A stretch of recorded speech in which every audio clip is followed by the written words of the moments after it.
Didik TV KPM. Apanya? Kelas banyak tadi. Nak makan dululah. Hari ni bawa bekal nasi lemak. Alamak, dah basi ke? Macam mana nak makan ni? Hai Cikgu Ain. Hai Mira. Wah, sedapnya. Nampak macam bawa bekal tu. Itu kan nasi lemak, Cikgu. Tapi kenapa muka Cikgu Ain macam sedih je? Cuba Mira bau. Cikgu. Macam bau kurang menyenangkan lah, Cikgu. Kenapa ni? Itulah Mira, cikgu rasa makan ni dah basi lah. Dah basi? Cikgu, macam mana makanan tu boleh basi, Cikgu? Mira nak tahu ke? Kalau Mira dan murid-murid di rumah nak tahu, jom masuk kelas Cikgu Ain. Wah, okey, jom Cikgu, jom. Allah, sayangnya.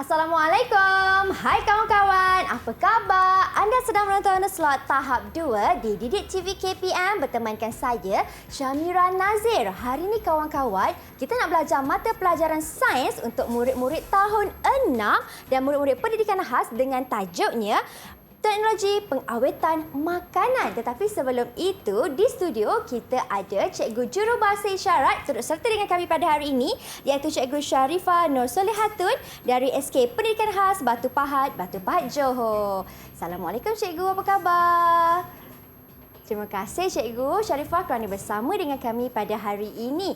Baiklah kawan-kawan, selain daripada itu, kita pun ada seorang guru penyampai yang sangat ceria, iaitu kita ada Cikgu Nurul Ain Hanis atau lebih mesra disapa dengan panggilan Cikgu Ain. Assalamualaikum Cikgu. Waalaikumsalam. Apa khabar Cikgu? Khabar baik. Mira apa khabar? Mira pun khabar baik Cikgu. Teruja Mira nak belajar sains hari ini dengan Cikgu Ain. Baiklah, tapi sebelum tu kan Cikgu, apa standard pembelajaran yang Cikgu nak kongsikan kepada Mira dan juga kawan-kawan di rumah? Okey, baiklah Mira. Silakan. Sebelum Cikgu mulakan pembelajaran pada hari ini, Cikgu nak kongsi dulu standard pembelajaran kita pada hari ini.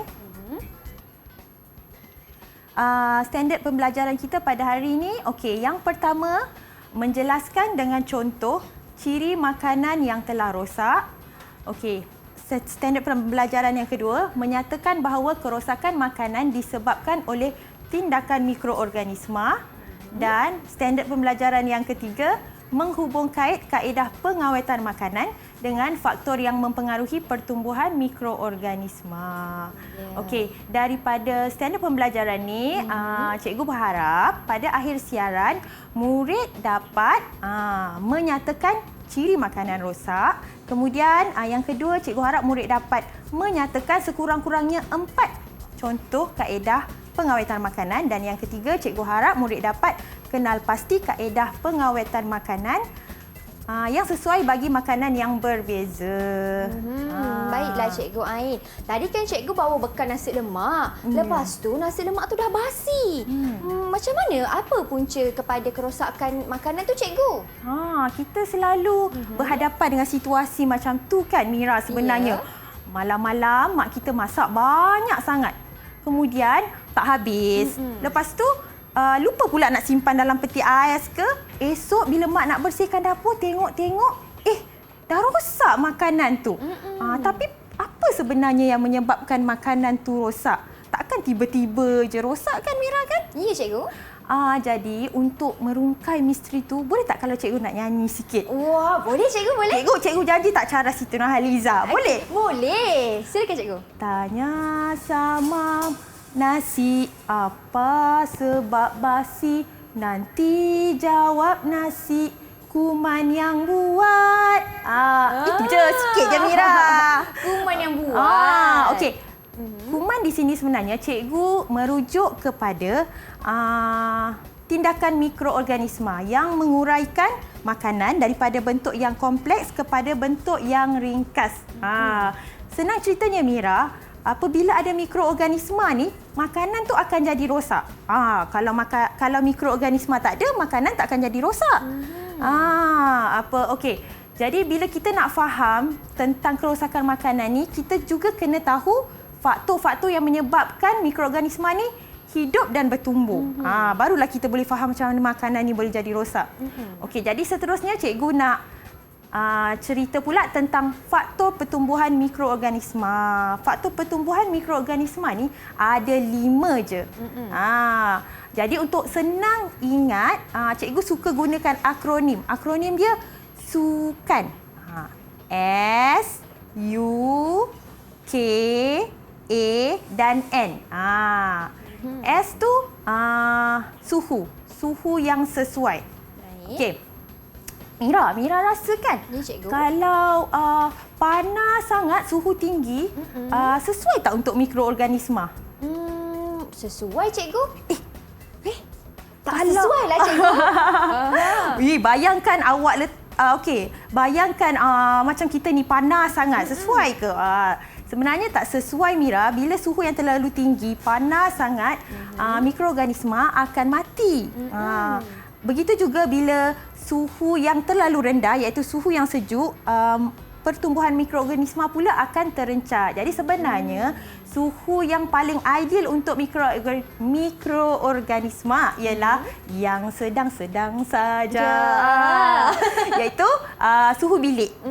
Okey. Faktor yang seterusnya ialah U, iaitu udara, kehadiran udara. Untuk mikroorganisma hidup dan bertumbuh, dia mesti ada udara. Kalau tak ada udara, dia akan mati. Okey. Untuk faktor seterusnya K. Cuba Mira bacakan kan. K itu apa? K ialah keasidan yang sesuai. Keasidan yang sesuai ni ialah keadaan yang tidak terlalu berasid. Bila berasid ni selalu kita kaitkan dengan benda-benda yang masam macam cuka, air limau. Jadi keadaan macam tu tak sesuai untuk mikroorganisma tau Mira. Okey. Faktor yang seterusnya ialah A, iaitu kehadiran air. Tanpa air juga mikroorganisma tak dapat hidup, sama macam kalau tak ada udara. Jadi apabila air tak ada, mikroorganisma akan mati. Dan faktor yang terakhir sekali ialah N, nutrien. Nutrien inilah yang mengaitkan mikroorganisma dengan kerosakan makanan. Bila ada nutrien, iaitu makanan, lepas tu suhu pula sesuai, suhu bilik. Keasidan pun sesuai, tak terlalu berasid. Ada air, ada udara. Rancaklah dia bertumbuh. Di sana rancak, di sini rancak, bertumbuh. Mikroorganisma pun rancak juga, bukan kita je yang rancak tau.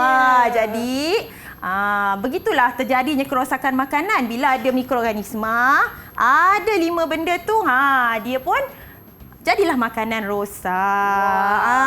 Begitu rupanya proses ataupun bagaimana punca makanan itu boleh menjadi rosak. Ada 5 faktor kawan-kawan, iaitu SUKAN. Macam mana yang Cikgu Ain dah terangkan tadi. Baiklah cikgu, kita nak berhenti berehat seketika, boleh cikgu? Boleh Mira. Macam Cikgu Ain kata rancak sana di sini. Kita nak berhenti berehat seketika, jangan ke mana-mana. Teruskan setia menonton tahap 2 di Didik TV KPM. Didik TV KPM